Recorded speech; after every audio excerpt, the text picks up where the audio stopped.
नमस्कार, देश और बिहार की राजनीतिक खबरों में आपका स्वागत है। मैं हूं आपके साथ दिव्या। आज बुलेटिन में बात होगी विजय कुमार सिन्हा का प्रशांत किशोर व तेजस्वी यादव पर किए गए हमले की। तेजस्वी यादव ने जदयू की बताई बेबसी, पीएम मोदी का कांग्रेस पर तीखे हमले। बात होगी प्रशांत किशोर और दलित राजनीति की, कांग्रेस के भाजपा पर चुनावी बॉन्ड मामले पर तंज की। चलिए अब खबरों की तरफ विस्तार से। कांग्रेस अध्यक्ष मल्लिकार्जुन खड़गे ने बिहार में बाढ़ से हुए नुकसान पर गहरा दुख व्यक्त किया है और केंद्र व राज्य सरकार से राहत कार्य तेज करने की अपील की है। उन्होंने बाढ़ पीड़ितों को पीएम केयर कोष से मुआवजा देने की मांग की। खड़गे ने कांग्रेस कार्यकर्ताओं को राहत में सक्रिय रहने की सलाह दी है, जबकि बाढ़ प्रभावित क्षेत्रों में पानी घटने के बावजूद महामारी फैलने का खतरा बढ़ रहा है।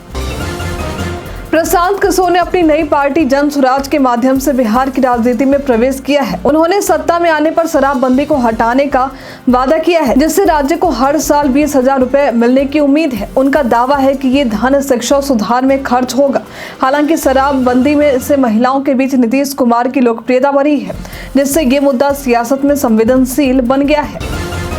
न्यूज 18 इंडिया के डायमंड स्टेट समिट्स में बिहार के डिप्टी सीएम विजय कुमार सिन्हा ने प्रशांत किशोर पर निशाना साधते हुए कहा है कि जो लोग गांधी जी के सिद्धांतों का पालन नहीं करते हुए उनके नाम पर पार्टी बना रहे हैं।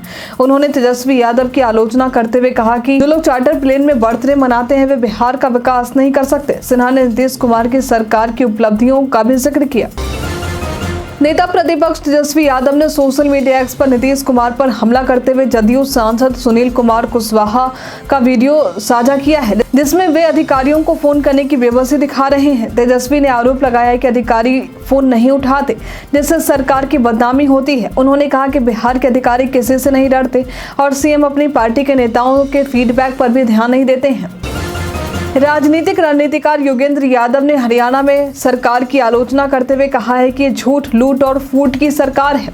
उन्होंने आगामी विधानसभा चुनाव को लेकर 3 संभावनाएं व्यक्त की हैं। कांग्रेस की हवा चलने, आंधी आना या सुनामी आने की संभावना। यादव ने कहा है कि पीएम मोदी के वादों के विपरीत किसानों को उचित मूल्य नहीं मिल पा रहा है और बीजेपी ने समुदायों के बीच फूट डालने का काम किया है।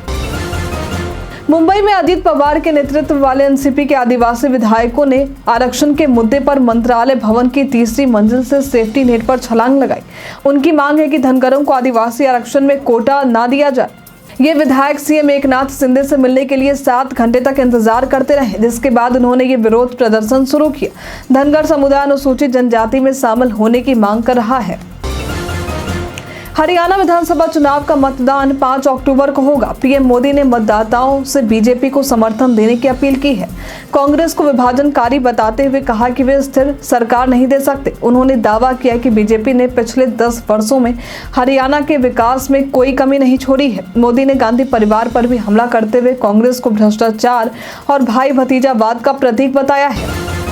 दिल्ली के पूर्व मुख्यमंत्री अरविंद केजरीवाल ने बीते दिन लुटियन दिल्ली में फिरोज शाह रोड स्थित बंगला नंबर 5 में अपने परिवार के साथ शिफ्ट कर लिया है। सीएम पद छोड़ने के बाद उन्हें सरकारी आवास खाली करना पड़ा था। उनके पार्टी के सांसद अशोक मित्तल ने उन्हें इस घर में रहने का आमंत्रण दिया था। वहीं पूर्व डिप्टी सीएम मनीष सिसोदिया को राजेंद्र प्रसाद रोड पर हरभजन सिंह के घर में अस्थायी निवास मिला है। केंद्र सरकार ने मराठी भाषा को शास्त्रीय भाषा का दर्जा दिया, जिससे विधानसभा चुनावों से पहले मराठी वोट बैंक को एकजुटता करने का प्रयास माना जा रहा है। मुख्यमंत्री, उप मुख्यमंत्री देवेंद्र फडणवीस और कांग्रेस अध्यक्ष नाना पटोले ने इस फैसले का स्वागत करते हुए इसे अपनी अपनी सरकारों की पहल बताई है। चुनावों की तैयारी में दोनों पक्ष अपनी भूमिका को प्रमुखता से देने की होड़ में है। महाराष्ट्र में संभावित विधानसभा चुनावों को देखते हुए एआईएमआईएम ने 28 मुस्लिम बहुल निर्वाचन क्षेत्रों में चुनाव लड़ने के लिए महाविकास अघाड़ी यानी एमवीए के साथ गठबंधन की मांग की है। पार्टी नेता इम्तियाज जलील ने कांग्रेस और अंकापा एसपी को इस संबंध में प्रस्ताव भेजा है। उन्होंने कहा कि कई उम्मीदवारों की मौजूदगी भाजपा को लाभ पहुंचा सकती है। वर्तमान में भाजपा विधानसभा में सबसे बड़ी पार्टी है। हिमाचल प्रदेश के मुख्यमंत्री सुखविंदर सिंह सुक्खू ने टॉयलेट सीट टैक्स लगाने के बीजेपी के आरोपों को निराधार बताया है। उन्होंने स्पष्ट किया है कि ऐसा कोई टैक्स नहीं है और कहा है कि चुनाव से पहले बीजेपी ने मुफ्त पानी के मीटर लगाने का वादा किया था। बीजेपी नेताओं ने सुक्खू सरकार पर राजनीतिक लाभ उठाने का आरोप लगाया है, जबकि जल शक्ति विभाग ने टॉयलेट टैक्स की खबरों का खंडन किया है। कांग्रेस सांसद राहुल गांधी ने हरियाणा में एक रैली में जलेबी की फैक्ट्री लगाने की बात की है, जिसे बीजेपी ने मजाक में उड़ा दिया। राहुल ने कहा कि गोहाना की जलेबियां पूरे देश में बिकनी चाहिए और छोटे उत्पादकों को समर्थन देने की आवश्यकता बताई है। राहुल ने सरकार की नीतियों पर भी हमला किया और छोटे व्यवसायों को समर्थन न मिलने की बात कही है। प्रशांत किशोर बिहार की दलित राजनीति में नए प्रयोग के तहत जन स्वराज पार्टी की स्थापना कर रहे हैं। वे मनोज भारती को पार्टी का अध्यक्ष बनाकर मायावती की सोशल इंजीनियरिंग की तर्ज पर काम कर रहे हैं, जबकि वे दलित और मुस्लिम वोटों को जोड़ने की कोशिश कर रहे हैं। उनके प्रयासों में कांसीराम की विचारधारा की छाया भी दिखती है। यदि किशोर सत्ता से दूर रहकर दलित हितों को प्राथमिकता देते हैं तो उनकी सफलता की संभावनाएं बढ़ सकती हैं। मुख्यमंत्री योगी आदित्यनाथ ने गोरखनाथ मंदिर में 5 वर्षीय कुशाग्र अग्रवाल के साथ शतरंज खेलकर उसे प्रोत्साहित किया। कुशाग्र, जो भारत के सबसे कम उम्र के फीडे रेटेड खिलाड़ी ने 1428 रैपिड फीडे रेटिंग हासिल की है। मुख्यमंत्री ने कुशाग्र के उज्जवल भविष्य की भी कामना करते हुए शतरंज की चालों पर चर्चा की और विश्वास जताया कि वो गोरखपुर और प्रदेश का नाम रोशन करेगा। परिवहन मंत्री शीला मंडल ने प्रशांत किशोर की शराबबंदी हटाने की टिप्पणी पर प्रतिक्रिया देते हुए कहा है कि इससे उनकी असली मानसिकता उजागर हुई है। उन्होंने जोर दिया कि शराबबंदी ने समाज में खुशियों और अमन चैन को लौटाया है। मंडल ने बताया कि अब चौराहे पर शराब पीकर उपद्रव करने का साहस किसी को नहीं है। वहीं प्रशांत किशोर ने मुस्लिम वोटों को जोड़ने की अपनी रणनीति का भी उल्लेख किया, जिसमें नए और सक्षम उम्मीदवारों को उतारने का वादा किया गया है। कांग्रेस के केंद्रीय वित्त मंत्री निर्मला सीतारमण के खिलाफ एफआईआर को लेकर भाजपा पर हमला बोला है। सांसद अभिषेक मनु सिंघवी ने कहा है कि ये मामला भाजपा की असली पहचान को उजागर करता है और आरोप लगाया कि चुनावी बॉन्ड योजना कुछ कंपनियों को प्रवर्तन निदेशालय यानी ईडी के मामलों में राहत दिलाने में मदद करती है। सिंघवी ने सीतारमण के इस्तीफे की मांग की और मामले की कुल राशि 8,000 करोड़ रुपए बताई है।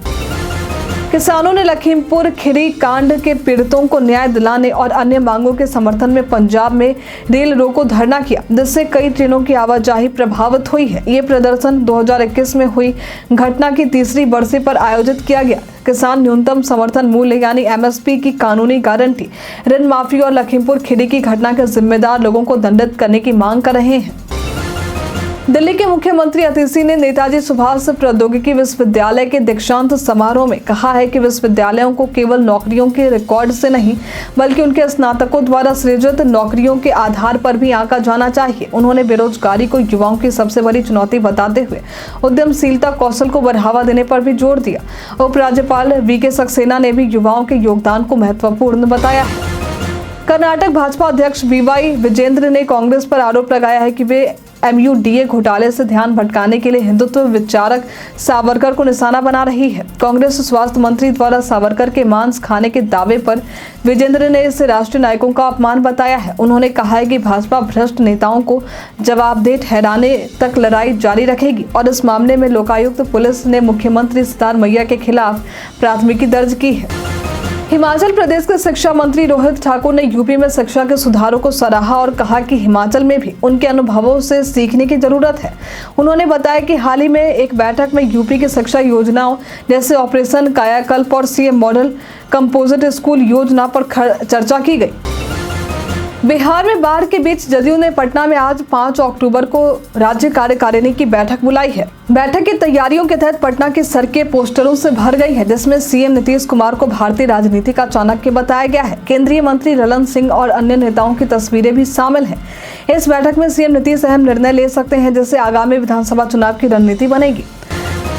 आज के लिए इतना ही। जाते जाते आपके लिए एक सवाल, बिहार में शराबबंदी के मामले पर आप क्या कहना चाहेंगे? हमें कमेंट में लिखकर जरूर बताएं। आज के लिए इतना ही। हमारे साथ बने रहने के लिए आपका धन्यवाद।